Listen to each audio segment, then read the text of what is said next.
Oui, mesdames, messieurs, encore une fois, bonjour. J'espère que vous vous portez très bien. Nous allons donc analyser donc une politique de la politique du Yaka Foka. Mon ami Joël Etienne, qui a interviewé Ange Dagaré Dasso, et il m'a envoyé donc l'interview. Alors, j'ai décidé donc de suivre. Bon, c'est assez intéressant des paroles, mais je n'ai pratiquement rien retenu en tant que tel. Toujours, c'est un peu la politique d'Iñaka Foka. Oui, en écoutant l'interview de Ange Dagaré, nous voyons donc un passé glorieux de lui-même, du PDCI-LDA, que je dirais sans cesse évoqué. Ça n'a pas marché, c'est vrai. Mais il avait jusqu'à son dernier souffle, le samedi 29 avril 2023, il nous disait chez lui à Daouko. Quelqu'un ne peut pas discuter à la mort l'a pris. Jusqu'au 11e congrès du 7 avril 2002, il a pris M. Guigui Madi comme secrétaire général du 5 avril 2002 au 6 octobre 2013.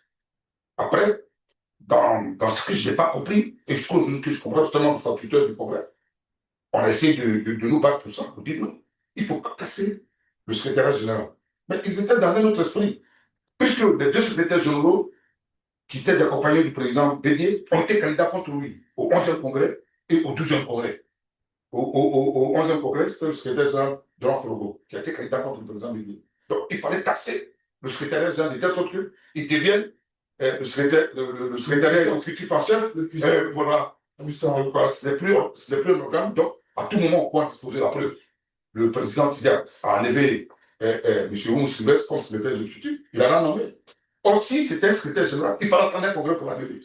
Donc voilà, dans quoi nous sommes. C'est tout ce qui arrive là, à son origine, au 12e congrès du PDCI.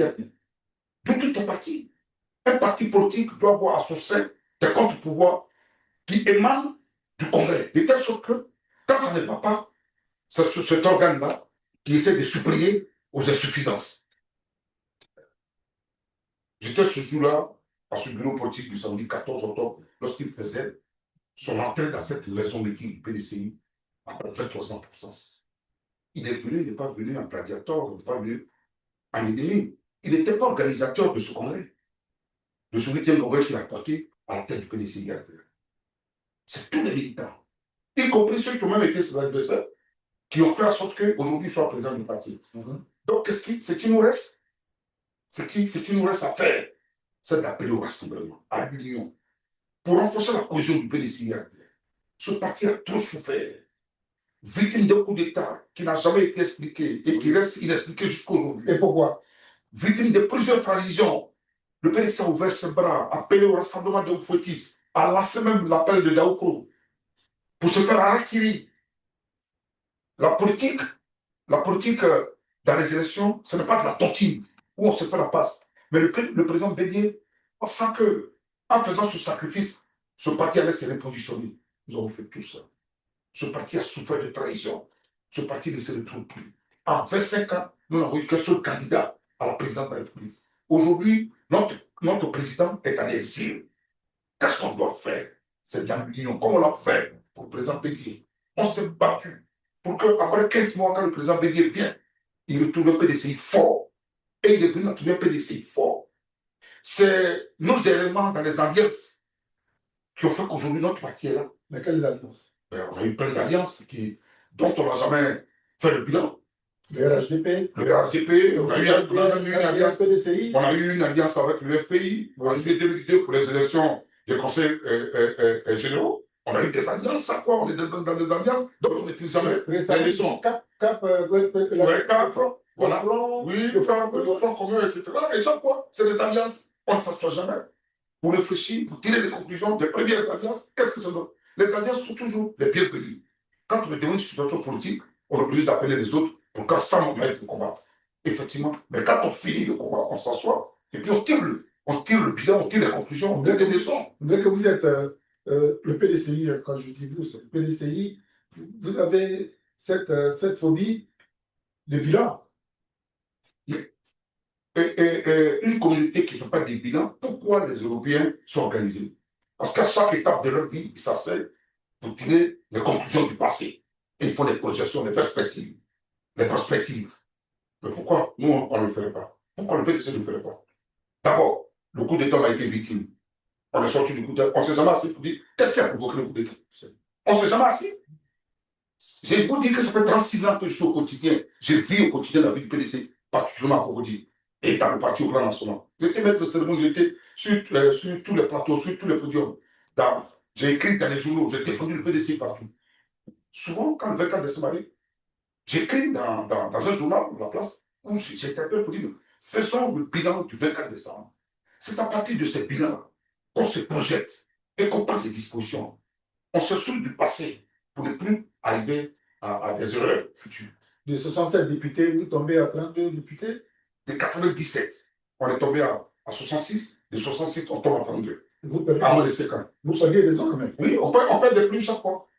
On perd des plus chaque fois. Et ça nous intéresse pas. C'est voici des questions, des problématiques des partis politiques pour dire qu'est-ce qui se passe? Pourquoi aujourd'hui le Béquet qui était notre nation imprenable, nous qui nous sommes l'Ouest. C'est pour ça que vous avez échappé. Ça nous a échappé. Mais voici des problématiques sur lesquelles nous devions. Que d'être dans des divisions, que d'être dans le débat du cercle des anges. Je dis dans ce parti, il faut le renouveler, il faut le refonder. Il faut qu'on s'asseye. Et c'est pourquoi je demande au président Tidiane, de là où il est, s'il arrive à m'écouter à travers votre émission, qu'il appelle ses frères à l'union. Qu'il les appelle à l'union. Personne n'est contre lui.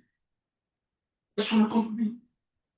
Mais le présent, fragile et peu assumé, on ne parle pas réellement du présent et presque pas du futur. Mais je suis désolé, cher ami qui m'écoutez en ce moment. Je suis très désolé, mais le passé ne m'intéresse plus en tant que tel. Il appartient aux archives. Il appartient donc au musée. Aujourd'hui, nous sommes face à une réalité brutale. Le pouvoir du RDR est devenu RHTP, disons né du RHTP, né de l'histoire du RHTP, né grâce à M. Henri Konan Bédié, hein, mais qui ne respecte plus ses engagements et qui, pire encore, criminalise l'opposition et particulièrement le PDCI-RDA. Alors, la vraie question est simple. Que faire pour que le PDCI-RDA soit encore fort en 2027 pour la reconquête du pouvoir en 2030? Voilà ce qui m'intéresse. Le reste, croyez-moi, ne m'intéresse pratiquement plus. Yaka, Foka, Onaka, un passé, tout ça c'est bien beau, mais ça ne m'intéresse pas. Que faire pour que le PDCI soit fort en 2027 et conquiert le pouvoir en 2030?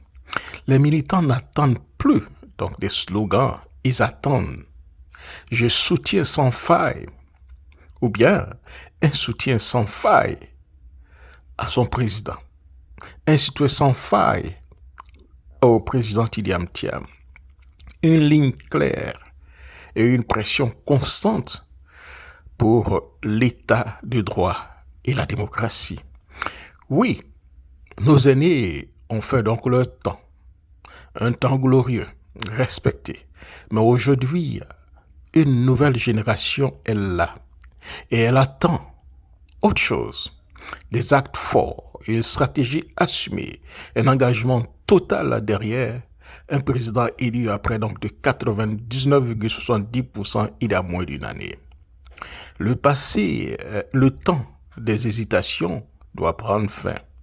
Quand le président rentrera, nous pourrons donc faire donc la politique des idées, du débat contradictoire et de la reconstruction si on veut. Mais pour l'instant, l'heure est donc à la solidarité, à la discipline et à la mobilisation. Parce que le pouvoir ne se donne pas. Il se prépare, il se construit et il se prend. C'était donc mon billet, Jacques Roger, et surtout portez-vous bien. Au revoir.